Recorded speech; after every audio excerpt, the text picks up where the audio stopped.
Kak KM tak rasa bersalah susukan anak di tempat awam dan sporting menari. Takkanlah nak susukan dalam tandas.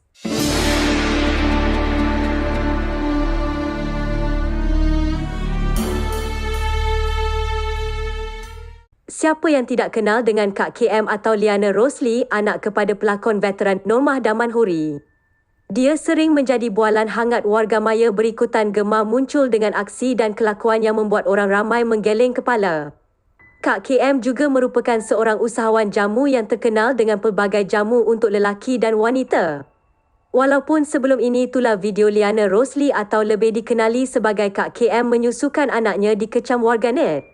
Namun ia tidak sesekali memberi kesan kepada Kak KM kejadian menyusukan anaknya itu dilakukan di tempat terbuka ketika sedang menikmati makan malam di sebuah restoran mewah.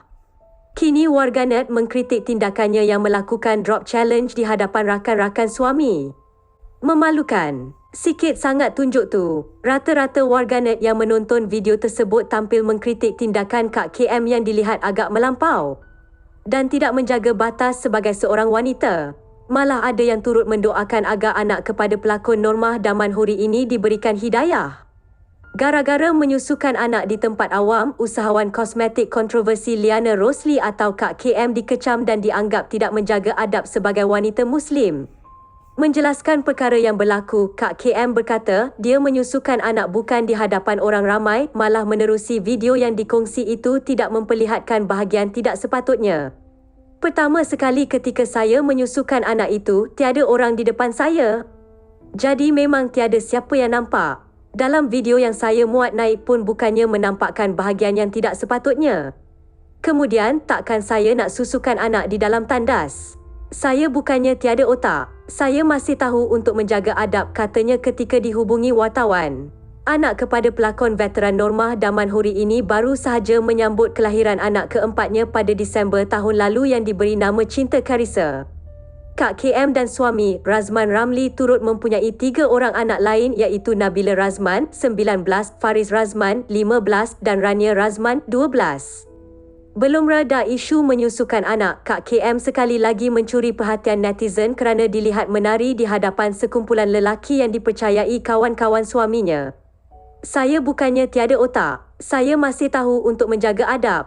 Menjawab tentang perkara tersebut, Kak KM berkata kesemua lelaki itu terdiri dalam kalangan ahli keluarga.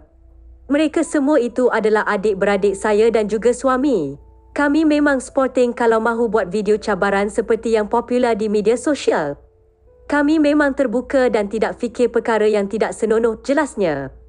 Sering menerima kecaman atas setiap tindakannya, Kak KM bagaimanapun tidak ambil peduli kerana baginya itu adalah salah satu strategi pemasaran dalam perniagaan. Bagaimanapun, Kak KM juga meminta netizen tidak bercakap buruk tentang ibu dan ahli keluarganya yang lain. Kalau saya baca setiap komen di media sosial, rasanya dah masuk ICU sebab sakit hati dengan semua kecaman. Sebagai seorang usahawan, ini adalah cara saya menggunakan platform media sosial sebagai medium pemasaran. Biarlah apa orang nak kata tentang diri saya, tetapi jangan sentuh ibu dan adik-beradik saya. Itu memang boleh buat saya marah, katanya. Sebelum itu, jutaan terima kasih saya ucapkan kerana sudi subscribe channel saya.